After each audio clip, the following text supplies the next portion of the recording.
Friends, ఇప్పుడే అందిన వార్త. ఎట్టకేలకు వైఎస్ఆర్సీపీ మేనిఫెస్టో అయితే కనుక విడుదల చేసేసింది. అధికార వైఎస్ఆర్సీపీ మేనిఫెస్టో 2024 ఎలక్షన్ సంబంధించి మేనిఫెస్టో విడుదల చేసింది. ఈసారి ఏమేం పథకాలు పెట్టారు, ఏంటి, ఏమేం పెంచుతున్నారు, ఏమేం తగ్గిస్తున్నారు, ఈ కంప్లీట్ డీటెయిల్స్ ఈ వీడియోలో తెలుసుకుందాము. దయచేసి వీడియో పూర్తిగా చూడండి, అప్పుడే మీకు కంప్లీట్ ఇన్ఫర్మేషన్ అయితే అర్థమవుతుంది. చాలా పథకాలు అయితే కనుక ప్రస్తుతం ఇస్తున్న అమౌంట్ని అయితే పెంచుతున్నామని చెప్పారు. ఎంత పెంచుతారు, ఏంటి, ఏ విధంగా పెంచిన డబ్బులు ఇస్తారు అని కంప్లీట్ వివరాలు ఈ వీడియోలో తెలుసుకుందాము. అలాగే ప్రస్తుతం ఇస్తున్న పథకాలు ఏమైనా తొలగిస్తున్నారా లేదా కొత్త పథకాలు ఏమైనా పెట్టారా, ఆ డీటెయిల్స్ కూడా ఈ వీడియోలో తెలుసుకుందాము. సో వీడియో స్కిప్ చేయకుండా పూర్తిగా చూడండి. అలాగే తప్పకుండా ఛానల్ని సబ్స్క్రైబ్ చేసుకోండి ఫ్రెండ్స్. చాలామంది ఛానల్ చూస్తున్నారు కానీ సబ్స్క్రైబ్ చేసుకోవడం లేదు. దయచేసి సబ్స్క్రైబ్ చేసుకోండి. పక్కనే బెల్ ఐకాన్లో ఆల్ అనే ఆప్షన్ ఎంచుకున్నట్లయితే నేను చేసే ప్రతి వీడియో కూడా మీరు మిస్ అవ్వకుండా ముందుగానే తెలుసుకోవచ్చు. ఇంకా వివరాల్లోకి అయితే వెళ్ళిపోదాము. 2024కు సంబంధించి ఎలక్షన్ సంబంధించి ఏపీ ప్రభుత్వం అయితే కనుక మేనిఫెస్టో విడుదల చేసింది. వివరాలు చూస్తే ముఖ్యమంత్రి జగన్ వైసీపీ ఎన్నికల మేనిఫెస్టో విడుదల చేశారు. 2019లో ఇచ్చిన హామీలను నిష్టగా అమలు చేశామని ఆయన చెప్పారు. చెప్పినవన్నీ అమలు చేసి ప్రజల్లో హీరోగా నిలిచే అవకాశం దక్కిందన్నారు. 2014లో చంద్రబాబు మోసపూరిత హామీతో పోటీకి పడలేకపోయానని వ్యాఖ్యానించారు. అమలు చేసేవే చెబుతున్నామని, చెబితే ఖచ్చితంగా చేస్తామని జగన్ హామీ ఇచ్చారు. మరోసారి తన మేనిఫెస్టోలో ప్రాధాన్యత ఇస్తూ అభివృద్ధికి కట్టుబడి ఉన్నామని చెప్పారు. ఇక ఇప్పుడు దాకా ఇచ్చిన పథకాలపై కూడా సీఎం జగన్ కొంచెం మాట్లాడడం జరిగింది. కరోనా ఆర్థిక కష్టాలు వచ్చినా చాలా వరకు ఎన్నో లక్షల కోట్లు పథకాల కోసం ఖర్చు చేశామని, ప్రజల కోసం అయితే ఖర్చు చేశామని వెల్లడించారు. ఇక అలాగే ప్రభుత్వ ఉద్యోగాలు కూడా 2.32 లక్షల ఉద్యోగాలు కూడా ఇచ్చామని అయితే తన హయాంలో చెప్పుకొచ్చారు. ఇక మేనిఫెస్టోలో ముఖ్యమైన అంశాలు చూసుకున్నట్లయితే 2 పేజీలతో కూడిన వైఎస్ఆర్సీపీ మేనిఫెస్టోని సీఎం జగన్ విడుదల చేయడం జరిగింది.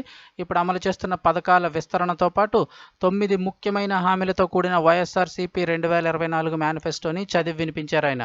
ముందుగా పెన్షన్ పెంపు. ప్రస్తుతం ఇస్తున్న 3,000 పెన్షన్ని 3,500 దాకా పెంచుతామన్నారు. అది కూడా 2 విడతలలో అయితే కనుక పెంచుతామని చెప్పడం జరిగింది. 2028 జనవరిలో ఒక ₹250, 2029 జనవరిలో ₹250 అయితే పెంచుతామని అయితే చెప్పడం జరిగింది. అంటే 2028వ సంవత్సరం జనవరిలో అయితే 3,000 నుంచి 3,250 చేస్తామన్నారు. ఇక 2029 జనవరిలో అంటే వచ్చే సంవత్సరం తర్వాత ఇక ₹250 పెంచుతామన్నారు. అంటే ఇప్పుడు చూసుకున్నట్టయితే కనుక ఈ 4 ఏళ్ల పాటు అయితే కనుక పెన్షన్ పెంపు లేదు. ₹3,000 పెన్షన్ అయితే కనుక రావడం జరుగుతుంది. అంటే రీసెంట్గానే పెంచారని చెప్పేసి ఇక ఈ 4 ఏళ్లలో పెంచట్లేదు, 2028లో పెంచుతామని అయితే చెప్పారు.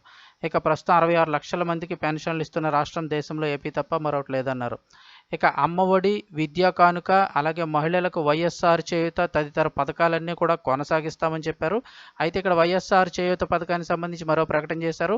4 విడతల్లో ప్రస్తుతం ఇస్తున్న వైఎస్ఆర్ చేయూత 75,000ని కూడా ఈ 75,000ని ₹150,000 అయితే పెంచుతామన్నారు. అంటే ఇప్పుడు ఇస్తున్న ఈ 75,000ని తిరిగి డబల్ అయితే చేస్తామని చెప్పారు. అంటే అది ఒకసారి కాదు, 4 విడతల్లో ప్రస్తుతం ఇస్తున్న ఈ ₹18,750తో కలిపి ఓవరాల్గా చూస్తే ఈ 5 ఏళ్లలో 4 విడతల అమౌంట్ ఇచ్చారు. అది కూడా టోటల్గా 75,000 ఇచ్చారు. దీన్ని ఈ 4 విడతల్లో ₹150,000 అయితే చేస్తామన్నారు. అంటే ఇంచుమించుగా ప్రతి సంవత్సరం కూడా డబుల్ పేమెంట్ అయితే వచ్చే అవకాశం ఉన్నట్లుగా తెలుస్తుంది. ఇక అమ్మఒడికి సంబంధించి కూడా కీలక ప్రకటన అయితే చేయడం జరిగింది. అమ్మఒడి ప్రస్తుతం ఇస్తున్న ₹15,000 కాస్త ₹17,000 అయితే చేస్తామన్నారు. అంటే మనకి ₹15,000 ప్రస్తుతం ఇస్తున్నప్పటికీ కూడా స్కూల్ ఫండ్, అలాగే టాయిలెట్ మెయింటెనెన్స్ అని చెప్పేసి కొంత అమౌంట్ అయితే తీసుకుంటున్నారు. ₹2,000 అయితే తీసుకుంటున్నారు. కాబట్టి ₹13,000 అయితే తల్లుల చేతికి అయితే అందుతుంది. ఇప్పుడు దాన్ని ₹17,000 అయితే పెంచారు. సేమ్ అదే విధంగా ఫండ్స్ అయితే కట్ అవుతాయి. సో ఇప్పుడు తల్లుల చేతికి ₹15,000 వస్తాయి. అంటే పెంచిన ₹2,000తో కలిపి తల్లుల చేతికి ₹15,000 వస్తాయి. అయితే పథకంలో 17,000 ఉన్నప్పటికీ కూడా ₹2,000 ప్రభుత్వం ఈ టాయిలెట్ ఫండ్కి వాటికి అయితే కట్ చేస్తుంది. సో మిగిలిన ఈ 15,000 ఏదైతే ఉందో అవి తల్లుల ఖాతాలోకి అయితే రావడం జరుగుతుంది. ఇక వైద్యం, ఆరోగ్యశ్రీ విస్తరణ ఈ పరిధిని అయితే ఇదివరకు 25 లక్షలకు విస్తరించామని చెప్పారు. ఇంకా అలాగే వైఎస్ఆర్ కాపు నేస్తం పథకం కొనసాగింపు కూడా 4 దఫాల్లో ఇప్పుడు ఇస్తున్న వైఎస్ఆర్ కాపు నేస్తం పథకం ఏదైతే ఉందో దాన్ని కూడా 60,000 నుంచి ₹120,000 అయితే పెంచుతామన్నారు. అంటే ప్రస్తుతం ఇస్తున్న ఈ అమౌంట్ ఏదైతే ఉందో దాన్ని డబల్ చేస్తారు. అది ప్రతి ఏటా కొంచెం కొంచెంగా పెంచుకుంటూ వెళ్ళే అవకాశం ఉందని చెప్తూ ఉన్నారు. 4 విడతల్లో ప్రస్తుతం ఇస్తున్న 60,000ని డబల్ చేస్తామని చెప్తున్నారు. ఇక అలాగే నెక్స్ట్ పథకం చూసుకున్నట్లయితే ఈబీసీ నేస్తం. వైఎస్ఆర్ సంబంధించి ఎవరైతే అగ్రవర్ణాల్లో పేద మహిళలు ఉంటారో వారందరికీ ఈబీసీ నేస్తం కింద ₹45,000 అయితే ఇవ్వడం జరుగుతుంది. దీన్ని కూడా 4 విడతల్లో పెంచుకుంటూ ₹105,000 అయితే పెంచుతామని చెప్పడం జరిగింది. ఈ ఈబీసీ నేస్తం పథకం కింద. ఇంకా అలాగే ముఖ్యంగా చూసుకున్నట్లయితే రైతులకు సంబంధించి కూడా కీలక ప్రకటన అయితే చేశారు. వైఎస్ఆర్ రైతు భరోసా ప్రస్తుతం ఇస్తున్నది అయితే కనుక కేంద్ర ప్రభుత్వం రాష్ట్ర ప్రభుత్వం రెండూ కలిపి 13,500 రూపాయలు అయితే ఇవ్వడం జరుగుతుంది. దీన్ని 16,000 రూపాయలకి అయితే పెంచుతున్నట్లుగా అయితే చెప్తూ ఉన్నారు. అంటే మరొక ఇంచుమించుగా 13,500 నుంచి మరొక 2,500 రూపాయలు అయితే పెంచుతూ 16,000 చేస్తామని చెప్పారు. ఇక అలాగే కౌలు రైతులకు సంబంధించి కూడా రైతు భరోసా వర్తింపు చేస్తామన్నారు. అంటే ఎవరైతే పొలాలు ఒరిజినల్ ఓనర్ ఉన్నప్పటికీ కొంతమంది కౌలుకి తీసుకొని పొలం అయితే చేస్తుంటారు కదా, వారికి కూడా రైతు భరోసా అయితే వర్తింపు చేస్తామన్నారు. ఇక అలాగే మత్స్యకార భరోసా కూడా 5 విడతల్లో 50,000 అందజేస్తామన్నారు. ఇంకా అలాగే డ్వాక్రా మహిళలకు సంబంధించి మరొక ప్రకటన చేశారు. వైఎస్ఆర్ సున్నా వడ్డీ ఏదైతే ఉందో దాని కింద వడ్డీ కింద 3 లక్షల వరకు రుణం ఇస్తామని చెప్పారు. అంటే 3 లక్షల రుణం తీసుకున్నా కూడా మనిషికి సున్నా వడ్డీ అయితే వర్తింపజేస్తాం. అంటే మీరు కట్టేసినా మళ్ళీ సున్నా వడ్డీ మీ అకౌంట్లో జమ అవుతుంది. ఇంకా అలాగే ఈ ఆటోలు ట్యాక్సీలు కొనుగోలు చేసేవారికి వడ్డీ రాయితీ ఇస్తారు. అలాగే ఆటో ట్యాక్సీలకు వచ్చే 5 ఏళ్లలో 50,000 ఇస్తామని అయితే చెప్పారు. అంటే ప్రతిదీ కూడా ఎవ్రీ ఇయర్ విడతల వారీగా పెంచుకుంటూ వెళ్ళే అవకాశం ఉంది. ఇంకా వాహన మిత్రను 5 ఏళ్లలో 50,000 రూపాయల నుంచి 1,00,000 రూపాయలకు పెంచుతామన్నారు. అంటే ప్రతి సంవత్సరం ఎవరైతే సొంత ట్యాక్సీ మ్యాక్సీ క్యాబ్లు ఇలాగా వృత్తి కోసం నడుపుకుంటూ ఉంటారో వారందరికీ కూడా వాహన మిత్ర పథకం కింద 10,000 రూపాయలు అయితే ఇవ్వడం జరుగుతుంది కదా, 5 ఏళ్లలో 50,000. సో దాన్ని విడతల వారీగా 1,00,000 రూపాయలకి అయితే పెంచుతామని అయితే చెప్పారు. ఇక లారీ డ్రైవర్లు టిప్పర్ డ్రైవర్లు కూడా వాహన మిత్ర వర్తింపజేస్తామని అయితే మరొక హామీ అయితే ఇచ్చారు. మరొకటి 10 లక్షల వరకు వారందరికీ కూడా ప్రమాద బీమా అయితే కల్పిస్తామని అయితే చెప్తూ ఉన్నారు. ఇంకా చేనేత వైఎస్ఆర్ చేనేత కార్మికులు ఎవరైతే ఉంటారో వారందరికీ కూడా ప్రస్తుతం ఏటా కూడా 24,000 రూపాయలు అయితే ఇవ్వడం జరుగుతుంది చేనేత కార్మికులకు సంబంధించి.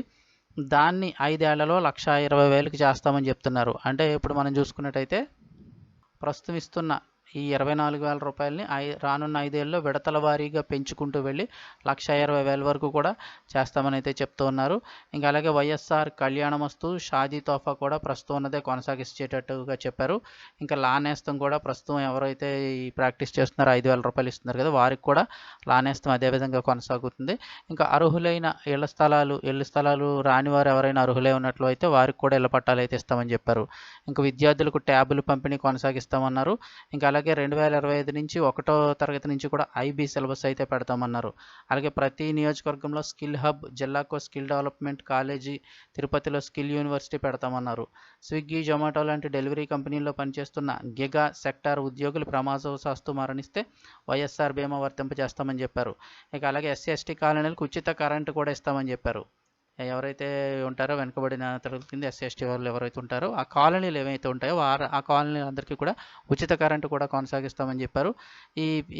ఈ మేనిఫెస్టోలో అయితే ఇవన్నీ కూడా చెప్పడం జరిగింది. అలాగే ముఖ్యంగా రాజధానుల విషయంలో కూడా కీలక వ్యాఖ్యలు అయితే చేశారు. మళ్ళీ అధికారంలోకి వచ్చి రాగానే విశాఖను రాజధానిగా చేస్తామని అయితే ప్రకటించారు. రాష్ట్రానికి గ్రోత్ ఇంజిన్గా విశాఖను తీర్చిదిద్దుతాం, అమరావతిని శాసన రాజధానిగా చేస్తాం, కర్నూలును న్యాయ రాజధానిగా అభివృద్ధి చేస్తామని అయితే కనుక మొత్తానికి సీఎం జగన్ మేనిఫెస్టోలో అయితే ప్రకటించారు. సో ఇది మేనిఫెస్టోలో డీటెయిల్స్ అయితే కనుక ఇప్పుడు తప్పకుండా లైక్ చేయండి. మరిన్ని అప్డేట్స్ కోసం ఛానల్ని సబ్స్క్రైబ్ చేసుకోండి.